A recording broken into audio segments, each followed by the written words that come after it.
Alright guys, so in this video today, I'm going to be going over how we booked 70 high ticket sales calls in 1 hour and generated $80,000 in revenue from those sales calls in the preceding week with less than 25,000 combined followers from my client using Alex Hormozi's favorite funnel and Iman Gadzhi's favorite funnel, a webinar. Just for some proof, as you can see here, this is on one day, 117 created events. Yes, some of them were unqualified, that had to be cancelled, which is why I'm saying 70 high ticket sales calls booked. And I mean, look, just look at these bookings, 5 to 10K, 8% ready, 10K plus budget, 100% ready to go. And obviously that led to PIFs of 7,600 USD and total revenue over $80,000. Now, how and why do webinars convert like this? First of all, before I get into an exact deep dive into the whole funnel. Three main reasons. They build an immense amount of trust with the offer owner and the leads, simply because the offer owner gives so much value, shows their expertise live, handles objections and breaks their beliefs inside of the Q&A section and inside of the intro section, and gives them therefore more credibility and generally more likability. For example, 1 hour and 50 minutes was our average time in the live room for this webinar for the people watching. People say, you need 7 hours of watch time to convert someone into a client.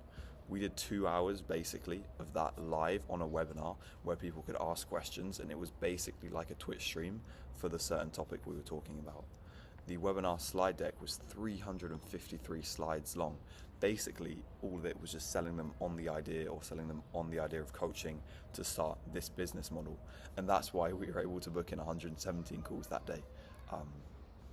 And yeah, people were literally on these calls, some of them, of course, not all of them, were literally begging us to get started. And also with webinars, the frame is really on point. So leads are coming to you rather than you saying, rather than hard selling, saying you have to buy my product, book a call right now. We simply broke down everything and then gave them the option to book in. So it also has no downside in the sense that you're not hard selling to your audience. It is the perfect funnel, in my opinion. Now, in terms of foundational decisions you have to make, or my company makes when we run webinars, first of all, it's whether you go direct to car or whether you book a call. So for this offer, since it was a 7,600 USD dollar offer, we went to book a call. However, if you're selling a $500 offer, a $1,000 offer, you probably will be better off selling it direct to checkout on the webinar, and then even maybe implementing an upsell on the back end. We then obviously had to go with a 1,000 euro kind of discount frame on the webinar, as well as some really cool bonuses, which included some extra done for you elements and extra coaching calls that made this offer super scarce, super limited, which is what you want to do on a webinar. So you always want to have some really good bonuses. The bonuses have to be as good as the main offer itself, and then you also sometimes would want to run a discount or even prices increasing after this if you're concerned about kind of doing a fake discount. Then you also want to have a lead magnet to attract people to the webinar. You have to decide whether you're going to be running ads to the webinar. And then you're also going to have to decide what you actually need to teach on the webinar, what people are going to learn by showing up. And so for our training mechanisms, I always recommend, and I always like to go for a 3-pillar training mechanism system, with each pillar leading on to the next, and making sure that each pillar is not so complicated that it would put off the ICP from actually believing that they can start this business or they can make this transformation that we're enabling themselves. Now, in terms of the technical side of webinars, there's literally people think webinars are super complicated. I need to set up all these automations, all this tracking. Really not, that's not the case. We simply set up a ManyChat automation, which when people reply to our story sequences, when people commented on reels that we posted, they would basically just send the link to the registration page of the webinar. We had 3 Zapier automations, which were from Webinar Jam into Close, which was find lead and then update the lead when they attended. So we knew who attended and who just registered. Obviously we had the register one, so they would register. We'd actually add them to our email list, and then we would obviously chuck them into the CRM as well and add the right tags. And then we also had a Typeform one. So we actually sent our leads on the webinar when they wanted to book a call, instead of just sending them to book a call, to try and eliminate those unqualified leads, we had a type form which would separate the unqualified and the qualified. So we set up the type form automation so we could see, okay, how many qualified type forms are we getting, how many unqualified type forms are we getting, and that was based on a singular question in the type form, which basically asked them for their budget. And that's pretty much it. You want to set up your Calendly, set up an automation for your Calendly, which you should already really have in place. So it's literally 3 new automations that you need in terms of for your Slack team. Then, in terms of the launch, so there's a lot of things that go into a webinar launch. Once you've got all of this sort of top stuff set up, the main things are obviously the landing pages, the thank you page VSL, and then obviously your lead magnet. So unfortunately I signed an NDA with this client, so I can't really go into the details of what we did on his webinar specifically. However, I'm going to use examples from another webinar I ran for a fitness client of mine, Tanner. So yeah, you just include some sort of lead magnet that is an entry level thing that basically everyone who would ever consider buying the offer would be interested in, would want. So for a fitness offer, like a diet plan or a basic training plan, like people will gravitate to that and will register for the webinar just to receive the lead magnet. The lead magnet has to be good, and it also has to prime your prospects to buy on the webinar. Then in terms of registration page, well, this is a thank you page first of all. Your thank you page and your thank you page VSL really have to be super simple. Just a video basically of the offer owner saying, hey, thanks for registering, here are your next steps. So either join the WhatsApp group or the Telegram group that you made for the webinar, add the event to your calendar and check your email. And that's literally all you need on the thank you page. In terms of the registration page, I haven't got an image, but it's kind of too saucy. So I use Lovable for all my landing pages and they look sick. So you want a timer, you want to make it super clear that it's a webinar. For this one, we did go with a VSL on the main landing page too, because we did run some ads, and I'll get into that. But most of the time, if you're going completely warm, you don't actually need a VSL. Sometimes it's just too much for people. They just want to register. So yeah, you want your headline, your sub-headline, you want a countdown at the top, make sure it's clear that it's a live event. Then obviously a short VSL explaining what it is, what they're going to get out of it. Then underneath that, you want a button to register. Then you maybe a meet your host section, what they're going to learn section, some client results section, client testimonials. And in between each section, you want another button to register, and you want to integrate that button with Webinar Jam, so everything's kind of automatic in terms of the Zap side of things. In terms of general content guidelines for launching, the main thing you want to focus on is congruency in your messaging and your content. So you want to make sure that all of your content, your YouTube videos, your Instagram videos, your tweets that week, all are talking about kind of the training pillars and the mechanisms that you're going to be teaching on the webinar and the core idea, the core theme of your webinar. And then obviously you need to go for email flow. So we send emails to the whole email list for the week leading up to the webinar, basically giving them a ton of value and also obviously getting them to sign up for the webinar. Then once they do sign up for the webinar, you need an email flow for those who have signed up. So literally every day before the webinar, they need an email. They need an email that gives them value, that gives them, makes them have fear of missing out, reminds them of the webinar, goes over testimonials, case studies, things like that, all leading up to the day of the webinar, where you send them 3 more emails of reminders, making sure they are going to show up, and you send SMS, of course, as well. Then Instagram story sequences. So here's just like a general template for Instagram story sequences. You want to obviously do the initial announcement, kind of the value that they'll get on the webinar, focusing on the lead magnet. So for example, for this webinar you do, guys, I've just made this crazy thing, it's a lead magnet, sign up for the webinar and you can grab it. Then obviously client case study, cost of inaction, pay and future pacing, and then day of the webinar we have a fully separate sequence that we run, and I'm not going to leak too much. And then we do a WhatsApp SOP, so we create a WhatsApp group for the webinar. We had like 800 people in this one. Normally you'll see like a 75-80% conversion into the WhatsApp group. However, with generally more US-based audience, it can be a little bit cooked.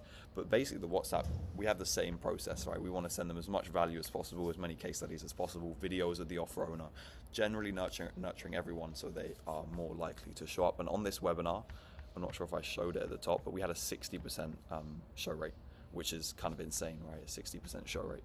So yeah.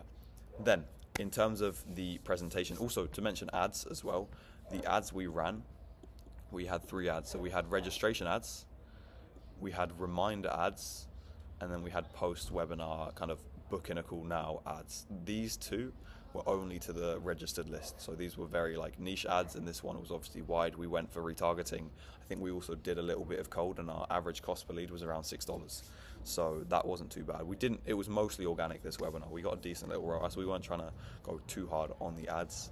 But yeah, generally it went well. And then in terms of this 350 odd slide presentation, how you want to structure it, you want to go with a hook that kind of breaks their beliefs or shocks them. You want to kind of introduce them to their pain. Like, you got to put them in a nightmare before waking them up for it. I'm not sure that's the saying, but you want to like kind of address their pain and objections early on, because if not, some people will just leave the webinar if they don't feel heard. Then tease them on what they're going to be learning. Make them excited to like kind of future pace them. This is what is going to happen if you implement what we learned today. You're going to feel X, Y, Z. You're going to do this and this.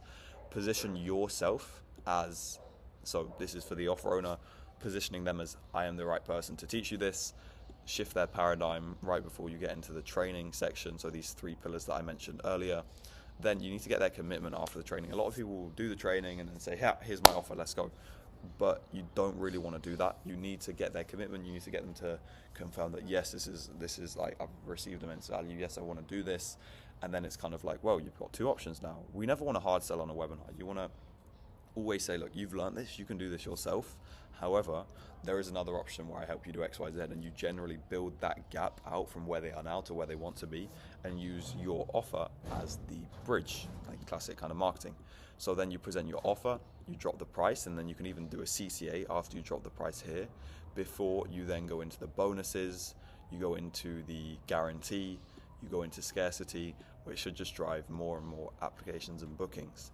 Then at the end of the webinar, this is super important, you do a Q&A.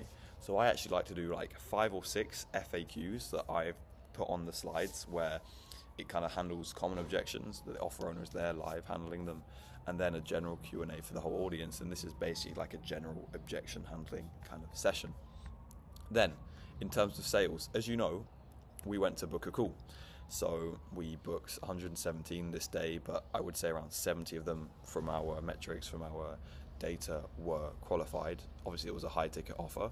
We didn't price drop leads, so we didn't tell them, this is going to be $7,600. We did have a downsell of like around $2,500.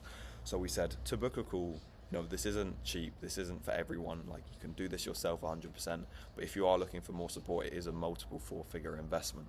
So it made it very clear. And of course, on the type form, we saw that a lot of people had less than $1,000. So this was kind of a cooked audience for the most part, but some people still with less than $1,000, with basically not enough money, still tried to book a call, and they lied on the type form.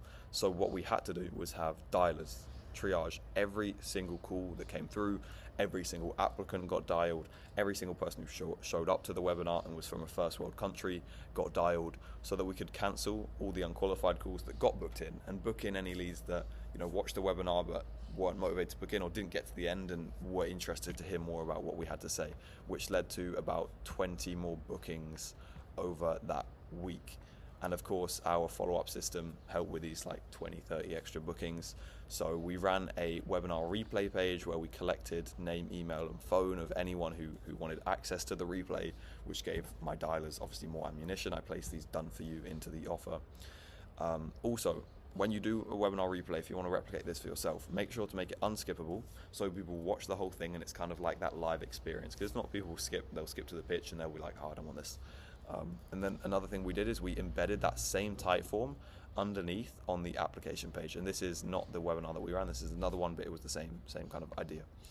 My dialers, basically, if you're running SDRs on a webinar, you want to have this kind of priority list, and you want to make sure the CRM is organized so that they can do this effectively. But we triaged bookings, of course. We then dialed applicants that didn't book, dialed the attendees, and then dialed the replay opt-ins, or the people that registered for the webinar and didn't show. And then, this isn't the only follow-up system I have, because if you just call people, when you do a webinar, you collect phone numbers, but you also collect a ton of emails. So we had 3 different email sequences go out, one to the main email list, one to the attendees, and one to the people who registered but didn't attend. And this is kind of in conjunction with what the dialers were doing. So the first email to the attendees told them to obviously apply, And then the first email the day after to the people who didn't show up to the webinar or who didn't even register and were just on the main list, we just sent them to the replay page, because if they opted in for the replay, we'd get their details, we'll be able to call. Then for the main email, we did a CTA to apply and a CTA to book, same with the people who registered but didn't attend.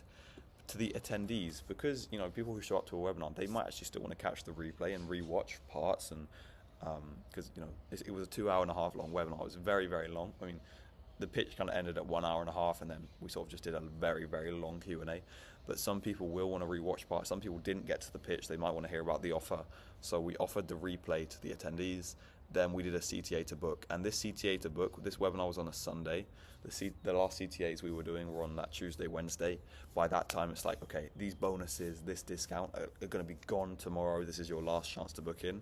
And that also drove some extra cash as well. We also promoted the replay on X with a few tweets that banged, that got us like 400 leads in the comments. And then also on Instagram with 3 different story sequences that actually followed a very similar structure to kind of this. So on the day after the webinar, we said, thank you for attending. Here's a replay for anyone who wants it, using the same ManyChat automation as we did before. Then we told them to apply. Then we said, all right, we'll open up the calendars for some free strategy calls. We told them to book. And at the same time of all of this, we were running some retargeting ads to every single person who registered for the webinar and was from a first world country, saying, hey, saw you registered for the webinar. Hey, saw you attended for the webinar. It's me again. Just to let you know that bonuses and XYZ are still available. Booking your call now, and we'll framing it as kind of like a free strategy call, even though in the end it was a sales call.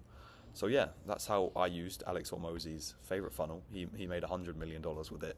We made 80,000, which is puny compared to him. But for this offer, this was like a record week by far. So incredible stuff. That's how you can do it for yourself. And if you want me to come in and consult with you on a webinar or implement this done for you inside of your coaching offer, feel free to book a call with me down below. It will be me. I'll run you through kind of my webinar revenue predictor calculator, see kind of a plan for you to map out what a webinar would look like. And hope anyone else watching here got some free value, and thank you for watching.